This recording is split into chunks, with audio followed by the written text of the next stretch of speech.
Bonjour à tous, j'espère que vous allez bien et aujourd'hui on se retrouve pour parler d'Harry Potter, pour parler de la série Harry Potter et plus particulièrement du casting, des castings, il y a eu deux castings, on va surtout parler d'un, on va pas se mentir, mais effectivement, on a eu des nouvelles du côté donc du casting de la série prévue pour HBO Max, qui est un des gros projets de HBO Max, une série qui va durer sur des années.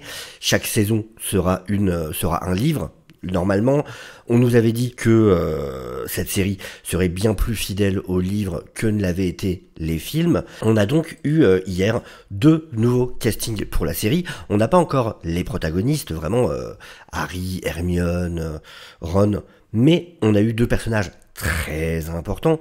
Donc Minerva McGonagall, qui va être jouée par Janet McTeer. Alors on va pas se mentir, personne n'a parlé de ce casting, ça c'est voilà, Mais on a eu aussi le casting de Severus Snape, et il va être interprété par Papa Essiedu.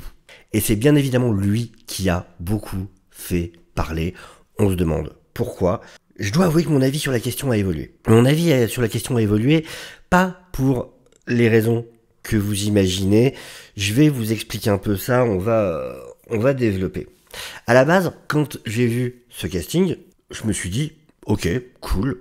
L'acteur, donc Papa Essiedu, est très bon. Puis il a fait du Shakespeare en plus, ce qui est un truc important, je trouve, pour ce genre de rôle. C'est un peu comme pour Magneto, par exemple, avec Sir Ian McKellen. Voilà, c'est des rôles où ce côté shakespearien, pour ce genre de personnage anglais comme ça marche bien. Ça marche vraiment très bien. Et donc, bon, au début, je me disais, ok, l'acteur est bon. Alors, qu'on mette ça au clair. Oui, c'est vrai, dans les livres, il est décrit comme blanc, ce personnage. C'est une réalité. Faut pas faire semblant quoi, c'est une réalité. Il est décrit comme livide, il est décrit comme blanc comme le marbre, je crois, à un moment. Enfin, il y a pas mal de termes qui montrent qu'effectivement c'est un personnage qui est censé être blanc. Aussi les illustrations. Toutes les illustrations présentes dans les différentes éditions l'ont toujours montré comme blanc. C'est vrai. C'est pour ça que je sais ce que c'est que d'être fan. Moi, je suis un grand lecteur de comics, aussi un lecteur de romans. J'ai lu les Harry Potter, mais je me considérerais pas comme un Potterhead. Je suis pas un énorme fan d'Harry Potter, même si j'ai lu tous les livres. Mais voilà, je peux comprendre le côté où, en tant que fan, on a ce truc de vouloir que les personnages dans les adaptations ressemblent exactement à ce qu'on a eu dans l'œuvre d'origine. Je peux le comprendre. J'ai évolué avec les années, et j'ai vu assez d'exemples d'à quel point les changements, au final, peuvent apporter des choses super intéressantes pour être désormais moins bloqué là-dessus, mais c'est pas parce que quelqu'un me dit j'aurais voulu qu'il soit comme dans le livre que directement je vais me dire oulala, il est raciste. C'est pas le genre de la maison. Il y en a. Les gens dont le seul problème est d'avoir un Renoir dans Harry Potter, eux peuvent bien aller se faire voir, qu'on soit clair. On n'est pas dans la même team. Maintenant, que des fans de l'œuvre aient un souci avec ça, je peux l'entendre. Perso, ça me posait pas de problème. Et puis, ça c'était hier. Où effectivement j'étais en mode, moi du moment qu'il est bon, voilà, je vais redonner les mêmes exemples, mais tout le monde gueulait sur le personnage de la mort dans Sandman. Résultat des courses, elle est incroyable, elle est extraordinaire. Tout le monde gueulait à l'époque du deuxième Deadpool sur Domino. Résultat, elle est incroyable, Zazie Beetz, je ne voudrais pas en changer pour qui que ce soit. Donc voilà, c'est ce principe d'apprendre de ses erreurs avec le temps et d'éviter de les reproduire, et donc d'être patient et de laisser une chance et de juger une fois qu'on a vu la prestation de la personne. Déjà une petite précision, même si je comprends le côté être fan et vouloir que le perso corresponde à l'œuvre d'origine, évidemment, ça ne prend pas en compte les gens qui vont aller faire chier l'acteur sur ses réseaux sociaux ou quoi que ce soit. Non, ça c'est un truc de psychopathe, de personnes qui devraient être enfermées dans une cellule capitonnée. On fait pas ça. On ne fait pas ça. On peut dire ouais, je ne suis pas content parce que machin tout ça, pas de souci. Aller emmerder les personnes, harceler les personnes, évidemment, c'est une honte. Ça c'est précisé. Et donc c'était mon avis hier. Et je me réveille ce matin, je me fais mon petit déj, je m'installe sur la terrasse au soleil, et puis je sors mon téléphone, et je commence à regarder un peu Twitter. Et là, je commence à avoir des critiques par rapport à ce choix. Et moi je suis en mode, ah ouais mais non mais, ah ouais, effectivement c'est un peu chelou quand même. Et en l'occurrence, c'est le côté de que soit ce personnage. Le truc...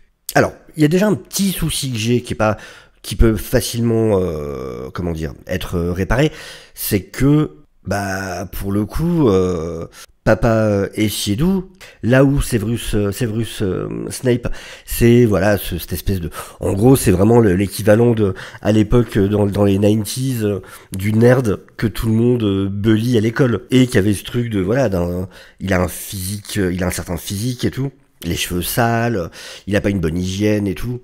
Papa Essiedu c'est juste un beau gosse quoi. Selon le maquillage, selon comment il sera présenté, comment il va se tenir, tout ça, ça peut changer. J'attends de voir. Mais c'est vrai que de base, comme ça, quand je vois juste les photos, je me dis, ah, c'est juste un super beau gosse. C'est vrai que, bon, déjà, c'est un peu, voilà. Là où, par contre, il commence vraiment à y avoir un plus gros problème, c'est sur le côté de sa backstory. C'est-à-dire que, donc, Papa Essiedu, donc un homme noir, alors, va devenir une espèce de SS du monde d'Harry Potter. Pourquoi pas? Dans le monde d'Harry Potter, c'est pas en rapport à la couleur de peau. C'est une histoire de magicien contre Moldu. C'est pas une histoire de couleur de peau ou quoi que ce soit. C'est vraiment juste, est-ce que c'est un sang pur ou est-ce que c'est un sang mêlé ou un Moldu. Et d'ailleurs, il y a ça aussi. Je vous rappelle qu'à un moment, Severus, c'est le prince de sang mêlé, quoi. Ça va être un peu chelou que ce soit cet acteur-là. Et là où vraiment ça me gêne le plus, c'est qu'on se retrouve dans une situation où on va avoir James Potter, le père d'Harry dans les flashbacks, qui va bully certainement un des rares, parce qu'ils vont pas en mettre 50 non plus, hein, ça reste Hollywood, mais donc on a James Potter qui va bully le petit gamin renois du lycée, ce qui fait qu'on va se retrouver avec les parents d'Harry qui vont être une sorte de couple Zemmour-Marine. Ça va être chaud au niveau de l'empathie, quoi. Je vais vachement moins être triste pour eux. Déjà, le fait de James qui bully Rogue et tout, c'était pas cool. Mais là, avec ce contexte-là ajouté en plus, même si effectivement la couleur de peau n'est pas une histoire, n'est pas importante dans le monde d'Harry Potter, évidemment, dans nos yeux, c'est différent. Et donc, on se retrouve vraiment avec Éric Zemmour et Marine Le Pen en couple. Et en face de ça, c'est Rogue qui lui va virer SS. Je sais pas, ça apporte une dynamique un petit peu étrange. Est-ce que ça aurait pas été mieux de faire ça avec un autre personnage? Je me demande vraiment. Ou alors la seule solution pour empêcher ce côté-là, ça serait d'avoir les parents d'Harry qui soient eux aussi soit renois, soit un couple mixte. Et alors, Twitter va être très très drôle. Mais perso, je m'en fous. Mais ça va être drôle, Twitter. Mais c'est vrai que, ouais, une fois que j'ai vu ces côtés-là Mais attendez, du coup, on a Severus qui va être donc un espèce de maga qui va être joué par Pape Essiedu. C'est un choix. Alors attention, hein. Je dis pas qu'ils peuvent pas se débrouiller avec ça, mais c'est vrai que je me pose des questions. Est-ce que ça va pas les obliger du coup à amener plus de changements? Mais dans ce cas, ça tue tout le discours qu'ils avaient ça va être la version la plus fidèle au livre. Donc c'est ça, c'est vraiment au niveau de ces choix qui sont faits. Donc je suis curieux d'avoir votre avis là-dessus, vraiment. Encore une fois, hein, moi c'est pas le fait en soi qu'ils aient pris un acteur noir, c'est le fait des changements que ça amène sur les dynamiques et à quel point ça va me rendre, entre autres, le père d'Harry Potter absolument détestable. Enfin, il y a de grandes chances que ce soit le cas en tout cas. Donc, vraiment, j'imagine ces scènes. Enfin, rappelez-vous les scènes où c'est en mode, toi avec tes cheveux dégueulasses et machin, puis à le faire flotter dans les airs et tout. Et là, vous imaginez que maintenant, c'est un des seuls gamins renois du lycée à qui il fait subir ça. C'est Harry Potter, hein, pas American History X, normalement, quoi. Je sais pas. Vraiment, c'est vrai que ça a un peu fait évoluer mon avis. Je suis pas, voilà, je vais pas aller gueuler sur les réseaux, quoi que ce soit. Mais j'avoue que ça pose question. Après, voilà, si vous avez des éléments, des bouquins, je sais qu'il y a plein de fans de Harry Potter qui regardent, si vous avez des éléments qui peuvent montrer qu'effectivement ça pose pas problème, enfin voilà, n'hésitez pas. De toute façon, du moment que ça reste cordial, bien évidemment, c'est la seule chose que je vous demande, n'hésitez pas, on peut en discuter en commentaire avec grand plaisir. Mais voilà, je voulais vous partager ça parce que c'est vrai que j'ai vu voilà, cette évolution dans mon avis par rapport à ça, par rapport à des choses que j'avais pu voir.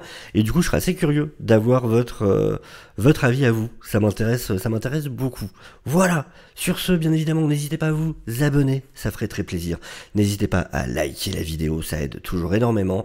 Donnez-moi votre avis en commentaire du moment que vous arrivez à tous en discuter de manière cordiale, comme c'est le cas quasiment à chaque fois, et ça je vous en remercie, et sur ce, je vous souhaite à tous une excellente journée, je vous dis à très bientôt, ciao ciao.